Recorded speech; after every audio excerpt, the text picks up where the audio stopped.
recruit 50 million youths. Nigerians, before now, Tinubu already knew that at some point, like we are in now, Nigeria will need more boots on the ground because of insecurity. And we are competing with armed robbers and the bandits.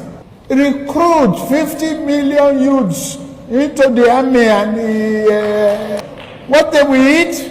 Cassava, àgbàdo, corn, in the morning, yam in the afternoon. It's growing here. But you need to watch this video to the end to see why you should never trust this government.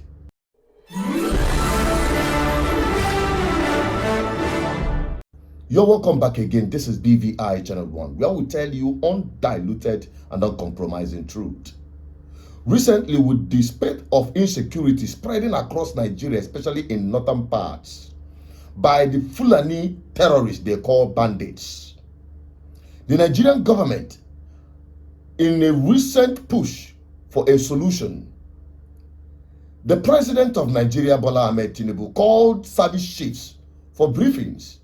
And what they came up with is, number one, to withdraw VIP security personnel by the police and also for the army. This emergency meeting of the service chief with the Inspector General of Police with Mr. President is to review recent incidents of abduction of school children in Kebbi and in Niger, an attack on vulnerable communities. Mr. President took briefings from all of us. Mr. President went further to give orders to us. Orders which include the immediate action to free the police from VIP protection and provide more men for the ongoing fight against. What do you mean? What do you mean about the VIP protection?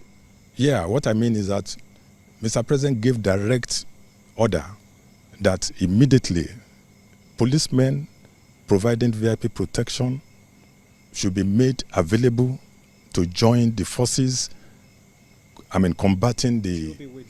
You see, the policemen providing VIP protection presently are to be withdrawn, and they are to complement the ongoing efforts against criminalities.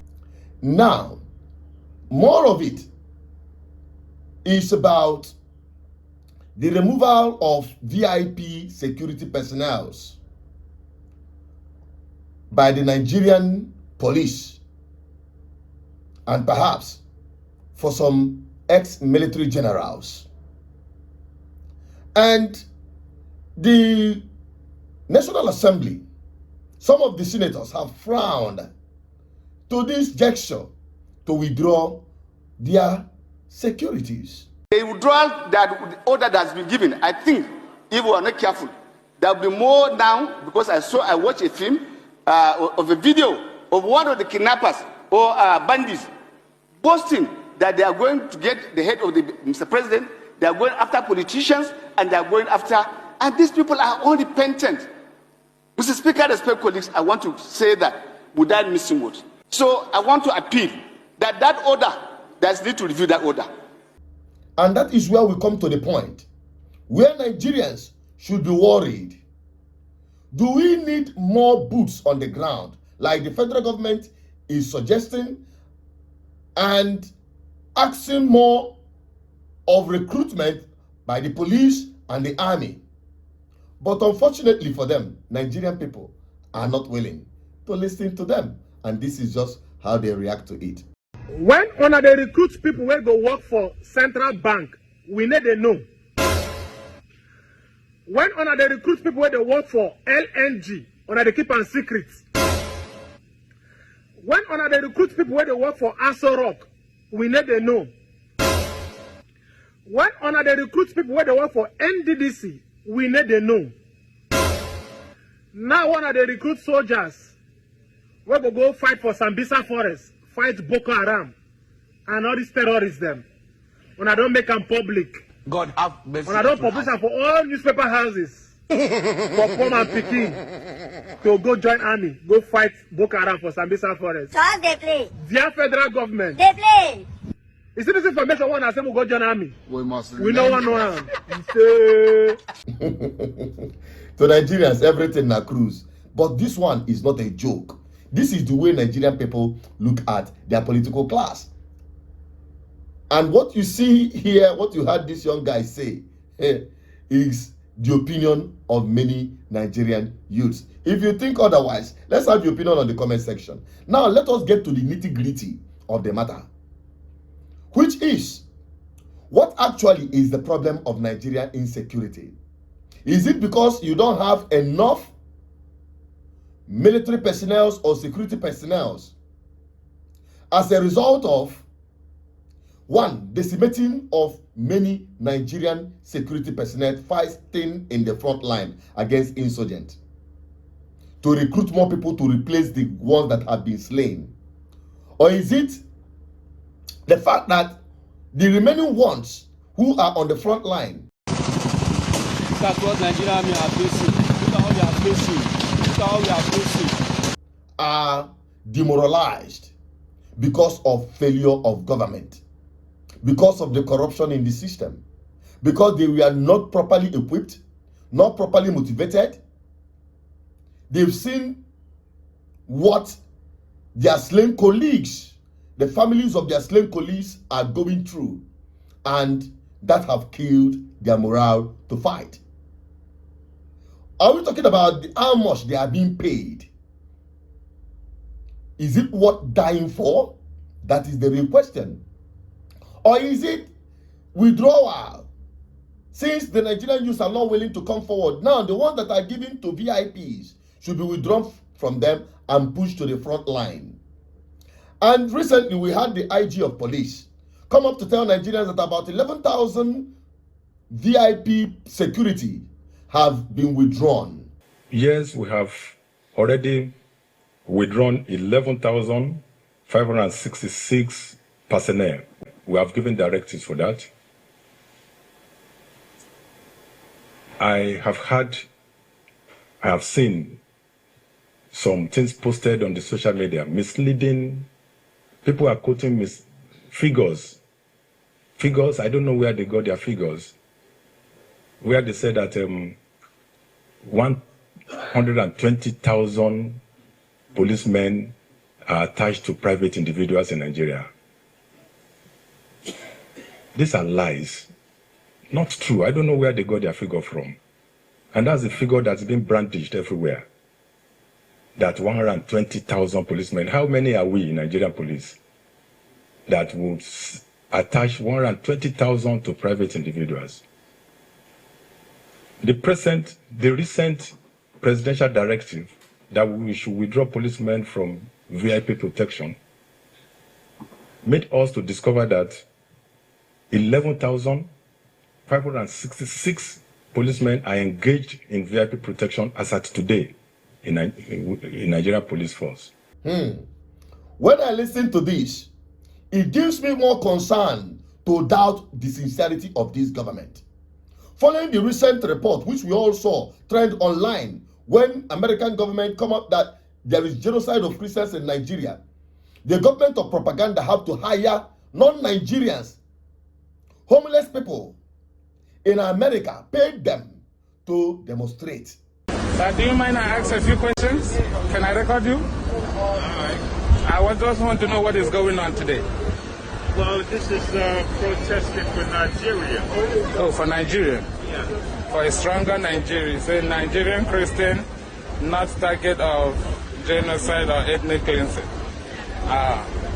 So what part of Nigeria are you? I'm not. You're not a Nigerian. So how then you're not a Nigerian and you're protesting for Nigeria? Well, anybody's black. I protest for them. Well, you know, when you got to protest with the information and the stuff that is happening. No. So how do you know that Nigerian Christians are not the target? How did you know that? I don't know. So why didn't you have the placard? Well, look, I'm going to tell you something. I protest for anybody. I help a lot of people. So you were paid to do this? Yeah. How then do you expect Nigerians to believe you when you say you have removed or withdrawn these police and security personnel attached to VIPs. Now, let us do the calculation and the math. If you check the number of VIPs we have in Nigeria, from the government aspect, that's from those who are in public service, whether politicians elected or appointed, or perhaps selected or appointed, there are more than 1,000 politicians, from the National Assembly to all the 36 state assemblies, to all the appointees, both at the state and the federal level, to all the ministries and parastatals. These guys amount to at least not less than 5,000 of them put together on the minimum, to be very fair, that has security personnel attached to them. We're no longer talking about the VIPs, the elites from the entertainment world, the private business, and the rest of them. If you put those ones together, we are getting about 10,000 of them. Now, each of these one goes with this. I'm talking about the top elites. I'm not talking about the lower cadre. We're not going down to the local government and upcoming celebrities or upcoming elites. Those ones that has about 2 or 3 security personnel. I'm talking about the frontline VIPs in Nigeria. The Obi Kubanas. Yesterday I saw him in a burial in Oka, Nibo.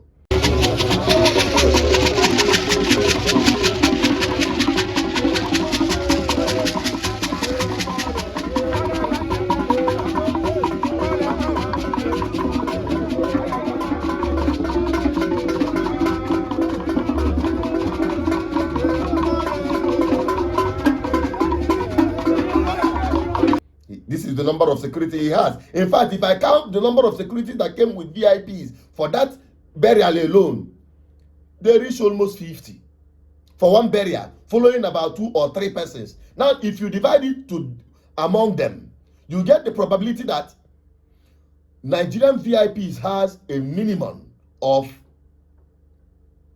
10 to 15 security personnel. Nigerians know this fact. Now, if you withdraw 10 from each of them, multiply it by 10,000, you will now understand. Or even multiply it by 5,000. Let us just be fair with them. The amount of security personnel attached to these people, if you minus it from the overall security outfit, in terms of the police, for instance, you will know that truly these guys have not withdrawn anything. They are just playing to the gallery.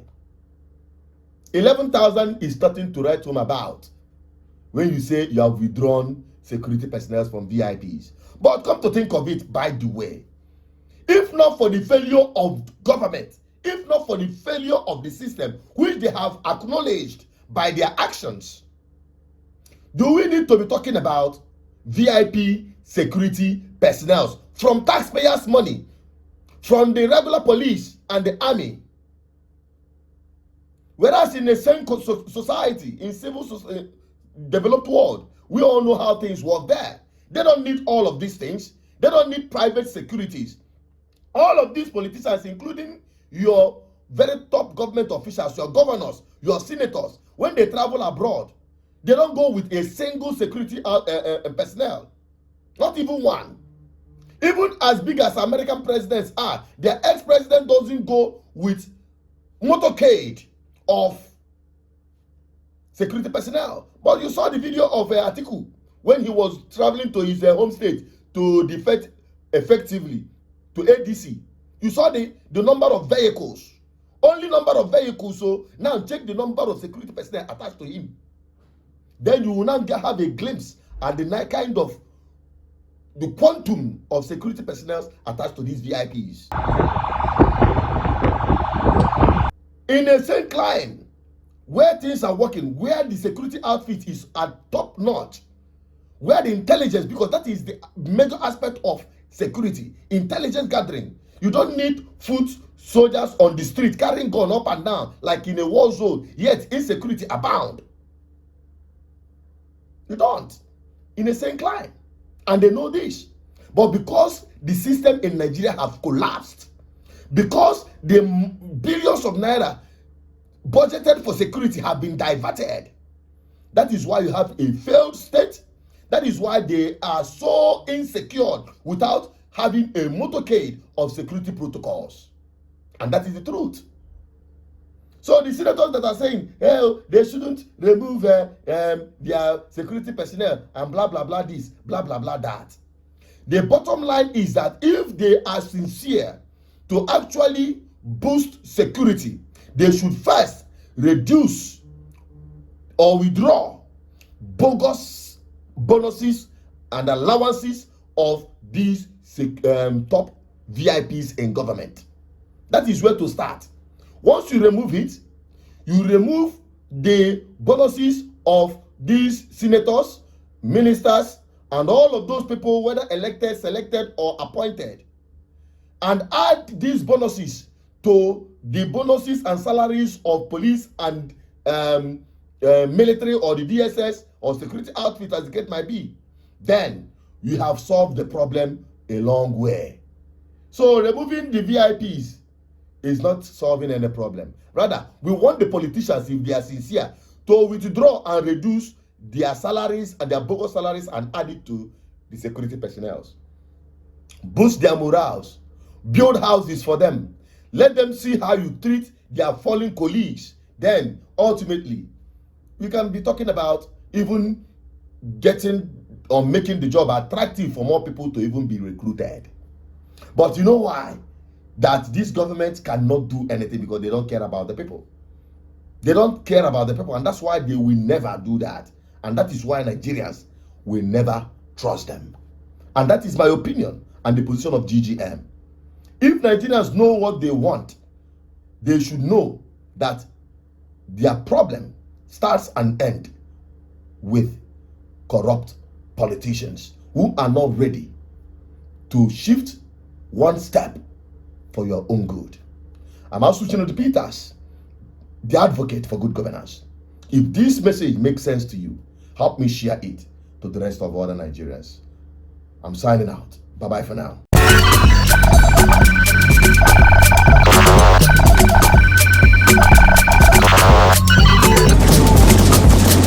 GGN, uniting the people for good governance.